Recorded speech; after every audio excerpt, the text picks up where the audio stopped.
Hello everyone, RS academy में आप सभी का स्वागत है। आपने देखा कि हम लोगों ने फोर्थ सिस्टम पे डेरिवेशंस देख लिए, पैरेललोग्राम, मोरिगन थ्योरम। हमने स्ट्रेस स्ट्रेन चैप्टर पे डेरिवेशंस देख लिया, ईजी म्यू, ईजी के और ई के म्यू।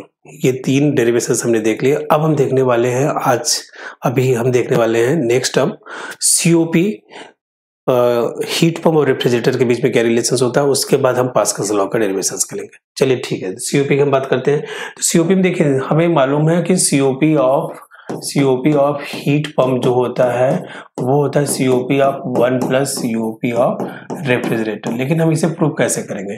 तो मैं आपको बता दूं कि मैं पहले से हम लोग जानते हैं कि COP of heat pump equal to QH minus QL होता है। सीओपी ऑफ रेफ्रिजरेटर जो होता है वो क्या होता है?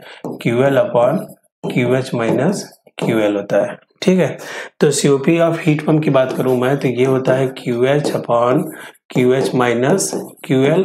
ठीक है, तो ये तो हम पहले से ही जानते हैं। तो हमने क्या किया कि इसमें -1 से सब्ट्रैक्ट कर दिया और +1, तो कोई नेट इफेक्ट तो पड़ा नहीं। तो मैंने इसे सिंप्लीफाई किया तो QH ये इधर गया माइनस QH, ये फिर क्या हो गया प्लस QL, ये +1 divided by QH minus QL। तो QH से QH कैंसिल हो गया। तो हमारे पास ये फाइनली ये जो रिलेशंस है इसे आगे यहाँ पे इसको ऐसे करता हूँ। तो यदि मैं इसे कंटिन्यू करते चलूँ तो 1 plus COP of refrigerator, 1 plus COP of refrigerator, 1 plus COP of refrigerator, 1 plus COP of refrigerator. आगे हम इसे कैंसिल करने के बाद ये किया जाएगा QL upon QH minus QL, 1 plus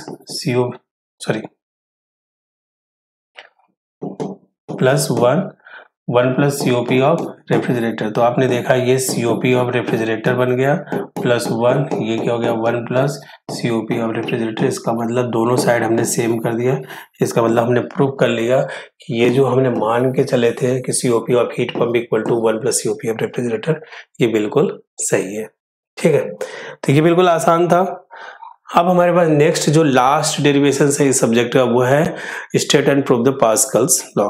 Pascal's law ने कहा था कि यदि हमारा कोई फ्लूइड है वो स्टैटिक कंडीशंस में है, रुका हुआ है, तो सभी डायरेक्शंस में जो इंटेंसिटी ऑफ प्रेशर होगा वो क्या होगा? सेम होगा। स्टेटमेंट आप देख लेंगे, ठीक है, स्टेटमेंट आप देख लेंगे। अब हम डायरेक्ट डेरिवेशंस करने की हम बात करते हैं। तो हमने माना कि हमारे पास कोई एक वेज शेप है, इसको हमने क्या मान लिया? A, B और C। ठीक है, और ये एंगल हमने क्या मान लिया? थीटा। वेज शेप का मतलब समझते हैं। वेज शेप का मतलब है कोई ट्रायंगुलर हो और उसका इनसाइड कुछ थिकनेस हो। तो इनसाइड जो थिकनेस हमने यहाँ पे मान रखा है वो क्या मान रखा है? यूनिटी। इनसाइड थिकनेस हमने क्या मान रखा है? यूनिटी मान रखा है। तो ये हमारा वेज शेप हो गया। तो ये जो हमारा वर्टिकल है इसकी डायमेंशंस में dy मान रहा हूँ। हॉरिजॉन्टल जो है, हॉरिजॉन्टल का जो डायमेंशंस है वो क्या है? ये वर्टिकल जो है ये dy है, हॉरिजॉन्टल जो है dx है, और ये जो है ts है। क्या है? ds है। ठीक है, तो मैंने यहाँ पे जो ये बॉटम वाला जो फेस है यहाँ पे जो फोर्स, अब हम यहाँ पे फोर्स लगाएंगे। क्या लगाएंगे? फोर्स लगाएंगे, और इसका जो वेट है वो भी क्या करेगा? डाउनवर्ड एक्ट करेगा। तो बस इन सभी चीजों को मैं बैलेंस कर लूँ ना तो हमारा ये डेरिवेशन आसानी से हो जाए। तो आपको दिख रहा है ये, यहाँ पे मैं डायरेक्शंस दिखा देता हूँ। तो ये क्या है हमारे पास? dx। ये क्या है हमारे पास? dx। और ये हमारे पास क्या है? dy। क्या है? dy। और ये जो है हमारे पास ds। ठीक है, तो और इसकी इनसाइड जो थिकनेस है 1, ये जो इनसाइड थिकनेस है क्या है? 1 है। तो ये हमारे पास बॉटम फेस की बात करें तो बॉटम फेस का जो एरिया है वो क्या होगा? dx into 1। और हम जानते हैं कि प्रेशर इक्वल टू क्या होता है? Force upon area. तो फोर्स इक्वल टू क्या होता है? Pressure into area. तो जो एक्स इस प्लेन पे जो फोर्स लगेगा वो फोर्स क्या लगेगा? Fy लगेगा। तो ये जो फोर्स होगा वो क्या हो जाएगा? Py। और क्या हो जाएगा? ये एरिया dx इंटू 1, तो ये क्या हो जाएगा? dx into 1। इस डायरेक्शन में जो फोर्स लगेगा वो कैसा लगेगा? हॉरिजॉन्टल Fx लगेगा। तो इसकी वजह से इस डायरेक्शन में जो intensity of pressure of force होगा वो क्या होगा? Px। और एरिया क्या हो जाएगा? dy। और ये अंदर एरिया इसका क्या हो जाएगा? 1। तो ये Py dy P X D Y into 1। इधर जो होगा ये क्या हो जाएगा, पी जेड क्या हो जाएगा, ये P Z D S into 1। अच्छा, जो वर्टिकल का इंक्लाइंड एंगल होता है वही हॉरिजॉन्टल का इंक्लाइंड होता है, तो मैंने इसको दो कंपोनेंट में चेंज कर दिया। एक हो गया पी जेड, एक हो गया P Z D S cos theta, दूसरा हमारा कंपोनेंट जो है वो क्या हो गया, P Z D S sine theta. ठीक है, तो ये हमने यहाँ पे चेंज कर दिया। अब बस बात बचती है वेट की, तो वेट इक्वल टू क्या होता है, mg, और हम ये भी जानते हैं कि डेंसिटी इक्वल टू क्या होता है, मास अपॉन वॉल्यूम। तो मास इक्वल टू क्या हो जाएगा, मास इक्वल टू हो जाएगा डेंसिटी इंटू वॉल्यूम। तो यहाँ पे m इंटू जी है, क्या है, m इंटू जी है, तो m की जगह मैंने क्या लिख दिया, डेंसिटी इंटू वॉल्यूम इंटू जी। तो ये क्या हो गया, वॉल्यूम जो होगा इसका क्या हो जाएगा, वॉल्यूम ट्रायंगल का एरिया इंटू थिकनेस। तो ट्रायंगल का एरिया क्या होता है, half D Y into D X into 1, अंदर डेप्थ से मल्टीप्लाई कर दिया 1 से, तो वॉल्यूम बन गया, इंटू क्या है जी। तो ये हमारे पास जो W की जो वैल्यू आई, W की वैल्यू हो गई half rho G D X into D Y. ये हमने क्या निकाल लिया, ये हमने निकाल लिया वेट की value.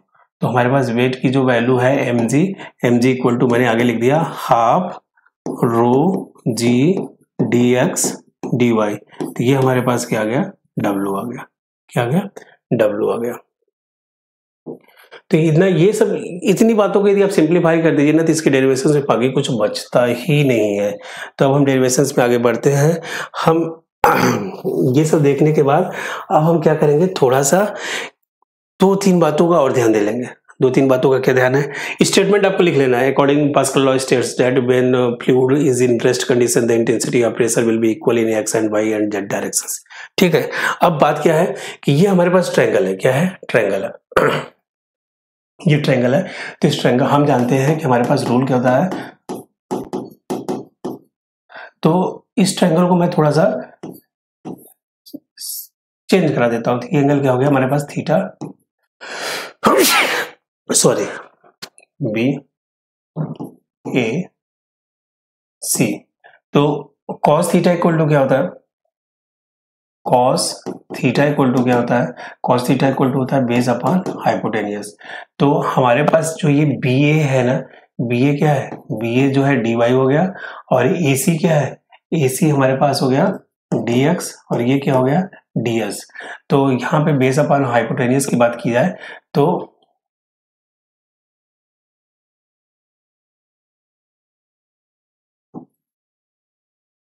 cos theta equal to ये, तो cos थीटा इक्वल टू यहाँ पे हो जाएगा, बेस की जगह हमारे पास क्या हो गया, बेस की जगह हमारे हो गया डी वाई, हाइपोटेनियस की जगह डी एस हो गया। तो डी वाई इक्वल टू हमारे पास जो है वो क्या हो गया, D S cos theta, D Y की जगह क्या आ गया, D S cos theta. Triangle same है, साइन थीटा की बात कर रहे हैं, किसकी बात कर रहे हैं, साइन थीटा। तो साइन थीटा क्या होता है, साइन थीटा होगा परपेंडिकुलर अपॉन हाइपोटेनियस। तो परपेंडिकुलर की वैल्यू क्या है हमारे पास, डी एक्स है, और हाइपोटेनियस की वैल्यू क्या है, फिर से डी एस, और ये क्या है, साइन थीटा। तो हमारे पास यहाँ पे dx जो है वो क्या आ गया, dx जो है वो आ गया ds साइन थीटा, dx क्या आ गया, ds साइन थीटा। तो ये हमारे पास dy आ गया, ये हमारे पास dx आ गया।